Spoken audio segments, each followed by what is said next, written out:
ಅವರು PC ಮೋಹನ್ ಅವರು ನಮ್ಮ HD ಕುಮಾರಸ್ವಾಮಿ ಅವರನ್ನ ಭೇಟಿ ಮಾಡಿ ಇಲ್ಲೇ ಊಟನೂ ಕೂಡ ಮಾಡಿದಿರಿ, ಮಾತುಕತೆ ಆಡಿದಿರಿ. ಪ್ರತಿ ವಿಧಾನಸಭಾ ಅಧಿವೇಶನಕ್ಕೂ ಮುಂಚೆ ನಾವು ಮತ್ತು JDS ಯಾವ ರೀತಿ ಅಧಿವೇಶನದ ಒಳಗಡೆ ಸಮನ್ವಯತೆಯಿಂದ ಸರ್ಕಾರದ ಫೇಲ್ಯೂರ್ಸ್ಗಳನ್ನ ಹೇಳಬೇಕು ಅನ್ನೋದು ಚರ್ಚೆಯನ್ನ ನಿರಂತರವಾಗಿ ಮಾಡ್ತಾ ಇದ್ದೀರಿ. ಅದೇ ರೀತಿ ಈ ಬಾರಿನೂ ಕೂಡ ಅಧಿವೇಶನದ ಒಳಗಡೆ ನಾವು ಯಾವ ರೀತಿ ನಮ್ಮ ನಡವಳಿಕೆ ಇರಬೇಕು, ಯಾವ ರೀತಿ ಹೋರಾಟ ಮಾಡಬೇಕು. ಹೊಸದಾಗಿ ಈಗ ಮಂತ್ರಿ ಬೇರೆ ಸಿದ್ದರಾಮಯ್ಯನವ್ರನ್ನ ತೆಗೆದಾಕಿ ಹೊಸದಾಗಿ DK ಶಿವಕುಮಾರ್ ಅವರು ಮುಖ್ಯಮಂತ್ರಿ ಆಗಿದ್ದಾರೆ. ಅದಾದ್ಮೇಲೂ ಕೂಡ ಈ ಸರ್ಕಾರದಲ್ಲಿ ಏನೇ ಬದಲಾವಣೆ ಆಗಿಲ್ಲ. ಅದೇ ರೀತಿ ಲಂಚ, ಭ್ರಷ್ಟಾಚಾರ ಇವೆಲ್ಲಾನು ಕೂಡ ನಿರಂತರವಾಗಿ ನಡೀತಾ ಇದೆ. ಈಗಾಗಲೇ ನೀವು ನೋಡ್ತಾ ಇದ್ದೀರಾ, ಮಂತ್ರಿಮಂಡಲ ರಚನೆ ಆಗಿ ಎಲ್ಲ ಮಾಜಿ ಮಂತ್ರಿಗಳು ಮತ್ತೆ ಶಾಸಕರೆಲ್ಲರೂ ಕೂಡ ಓಪನ್ ಆಗಿ ಹೇಳ್ತಾ ಇದ್ದಾರೆ, ಡೆಲ್ಲಿಗೆ ದುಡ್ಡು ಕೊಟ್ಟಿಲ್ಲ, ನಾವು ಮಂತ್ರಿ ಆಗಿಲ್ಲ ಅಂತ ಹೇಳಿ.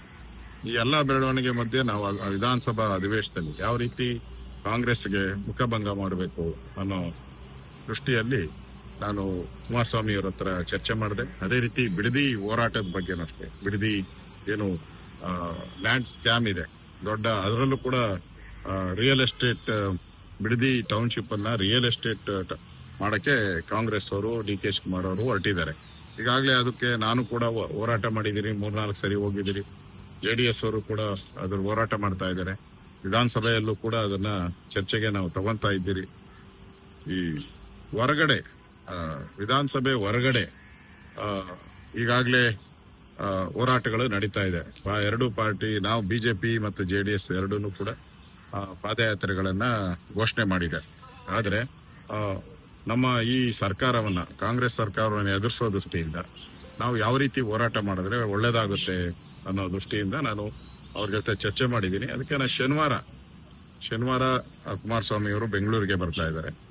ನಮ್ದು ಶುಕ್ರವಾರ ಮೀಟಿಂಗ್ ಇದೆ. ನಮ್ದು ನಾನು ಇಂಪಾರ್ಟೆಂಟ್ ಸುಮಾರು 12 ಜನ ನಮ್ಮ ಮುಖಂಡರನ್ನ, ರಾಜ್ಯದ ಅಧ್ಯಕ್ಷರು ವಿಜಯೇಂದ್ರ ಅವ್ರನ್ನೆಲ್ಲರೂ ಕೂಡ ನಮ್ಮ ಚೇಂಬರ್ ಅಲ್ಲಿ ಮೀಟಿಂಗ್ ಕರೆದಿದ್ದೀನಿ. ನಾನು ಅಲ್ಲಿ ಚರ್ಚೆ ಮಾಡ್ತೀರಿ. ಅದಾದ್ಮೇಲೆ JDS ಜೊತೆ ಒಂದು ಸಮನ್ವಯ ಸಮಿತಿ ಮಾಡೋ ದೃಷ್ಟಿಯಿಂದ JDS ಮತ್ತು BJPಯ ಒಂದು ಸಮನ್ವಯ ಸಮಿತಿನೂ ಆಗಬೇಕು.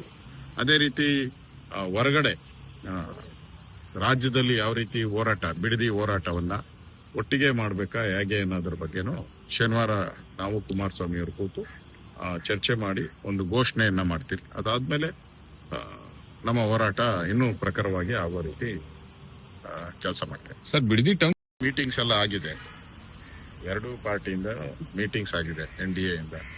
ಅದರ ಅಂತಿಮ ರೂಪ ಕೊಡಬೇಕಾಗಿದೆ. ಈಗ ಅಂತಿಮ ರೂಪ ಕೊಡಕ್ಕೆ ನಾವಿಬ್ರು ಒಟ್ಟಿಗೆ ಸೇರ್ಬೇಕಾಗಿದೆ. ಇವತ್ತು ಅದಕ್ಕೆ ನಾನು ಬಂದಿದ್ದೆ ಡೆಲ್ಲಿಗೆ. ಅದೇ ವಿಚಾರವಾಗಿ ನಾನು ಕುಮಾರಸ್ವಾಮಿ ಅವ್ರನ್ನ ಭೇಟಿ ಮಾಡಕ್ಕೆ ಬಂದಿದ್ದೀನಿ. ಸುಮಾರು 1-1.5 ಗಂಟೆಗಳ ಕಾಲ ಚರ್ಚೆ ಮಾಡಿದ್ದೀವಿ.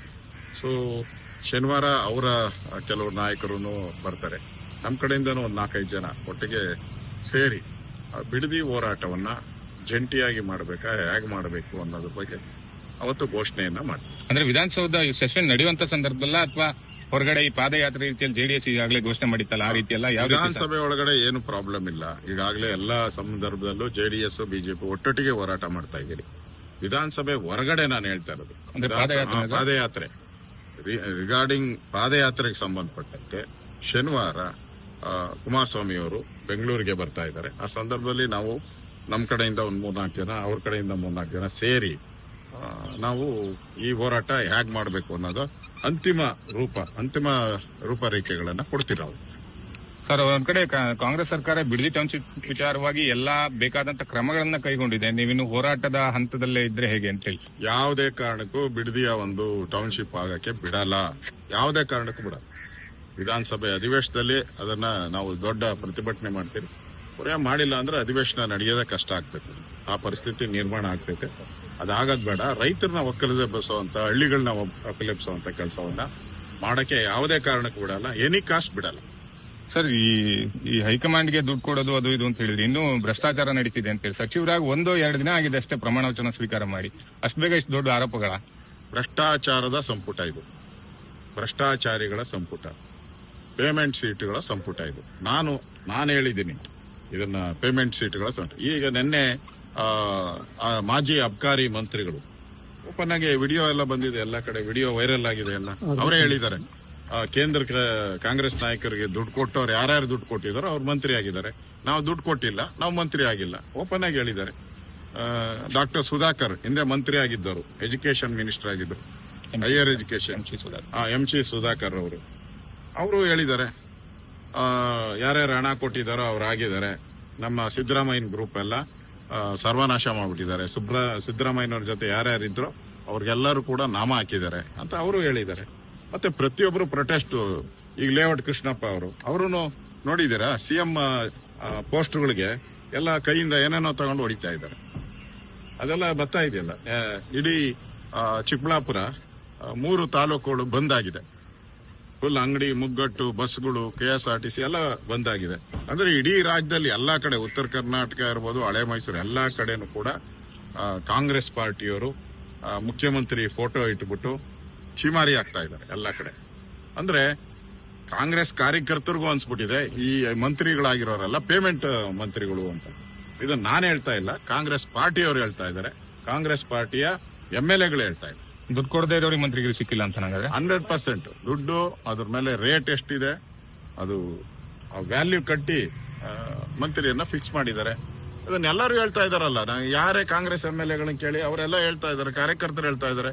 ನಿನ್ನೆ ಕಾಂಗ್ರೆಸ್ ಆಫೀಸ್ ಮುಂದೆ ದೊಡ್ಡ ಪ್ರತಿಭಟನೆ ನಡೆದೋಗಿದೆ.